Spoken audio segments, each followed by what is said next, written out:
সুব্রমণিয়াম স্বামী যে বক্তব্য রাখলেন, যে মোদির সঙ্গে শুয়ে, একদম এই ভাষাটা, অনেকে এমপি হয়েছেন, মন্ত্রী হয়েছেন, মুখ্যমন্ত্রী হয়েছেন। এই সুব্রমণিয়াম স্বামী কিন্তু মোদির মতো অশিক্ষিত লোক নন, তিনি কিন্তু ভীষণ শিক্ষিত লোক। চন্দ্রশেখরের সময় তিনি ক্যাবিনেট মন্ত্রী ছিলেন, পিভি নরসিংহ রায়ের সঙ্গেও তিনি দেশের বিভিন্ন গুরুত্বপূর্ণ দপ্তরে ছিলেন, বিজেপি সময় তো তিনি আছেনই।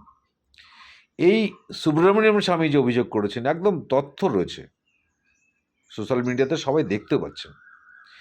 এই সুব্রমণিয়াম স্বামী তথ্য থেকে পরিষ্কার হচ্ছে আমরা, স্মৃতি ইরানি একজন 12 ক্লাস পাস একজন লোক, মহিলা, সে কি করে শিক্ষামন্ত্রী হয়? স্মৃতি ইরানির মতো একজন মহিলা 12 ক্লাস পাস, সে কি করে শিক্ষামন্ত্রী হয়? এবং 14 সালে তার চিৎকার, গ্যাসের সিলিন্ডার নিয়ে তার চিৎকার আমরা দেখেছি। এখন আর তাকে অনুরূপ চিৎকার করতে দেখি না, কেন? তার বয়স হয়েছে, যৌবনের ভাটা পড়েছে সেই কারণে। এবং আরও আমি বলি, যে তথ্যগুলো আমাদের সামনে এলো, সংযুক্তা সামন্ত বললেন অমিতাভ চক্রবর্তী হয় টাকা চাইছে, নাহলে বিভিন্ন বিজেপির নেতৃত্বের বিছানায় শোয়াতে হবে, তবে সে টিকিট পাবে। অর্থাৎ টিকিট পেতে গেলে পয়সা দিয়ে টিকিট নিতে হবে, নাহলে বেশ্যাবৃত্তি করতে হবে। এবং তিনি অভিযোগ করছেন শ্রমিক ভট্টাচার্য, শুভেন্দু অধিকারী এবং অমিতাভ চক্রবর্তী তিনজনের বিরুদ্ধে অনুরূপ কথা বলছেন। তাহলে মোদি,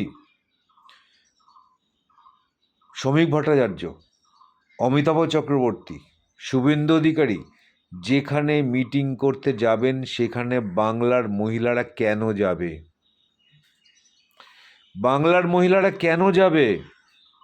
চরিত্র বিকাতে, বেশ্যাবৃত্তি করতে, বেশ্যা হতে কেন যাবে? বলুক আমাকে। বাংলার মা বোনেরা, আপনারা আপনাদের সম্ভ্রম বুঝিয়ে রাখুন, এদের সভাতে আপনারা যাবেন না। এই নোংরা মানুষগুলো যেখানে যাবে, সেখানে আপনারা সভা করতে যাবেন না। এই নোংরা মানুষগুলোর কাছে যদি আপনারা যান, এই নোংরা মানুষগুলোর সংস্পর্শে যদি আপনি যান, তাহলে প্রমাণ হবে আপনিও নোংরামি করতে যাচ্ছেন। আমার বাংলার মায়েরা, বাংলার বোনেরা, বাংলার মেয়েরা সবাই হয়তো এই তথ্যগুলো জানে না, যে তথ্যগুলো আমি আজ প্রকাশ করলাম। সে কারণে এসব নেতৃত্ব যেখানে মিটিং করতে যাবে, বাংলার কোনো মহিলা যেন সেখানে না যায়। যে সমস্ত বাংলার মহিলা সেখানে যাবে মিটিংয়ে, তাদের বিরুদ্ধে সমাজ একটা কুরুচিকর ধারণা তৈরি করবে। সেই কারণে সাবধান হয়ে যান। সমস্ত বাংলার মহিলাদের বলবো, এদের সভা বয়কট করুন, এদের সভাতে যাবেন না। এরা লম্পট, এরা চরিত্রহীন, এরা ভ্রষ্টাচার, এদের কোনো চরিত্র নেই। এরা বাংলার মহিলাদের বেশ্যা বানানোর জন্য এই রাজনীতির ফাঁদ পেতেছে। এদের সংস্পর্শে যাবেন না।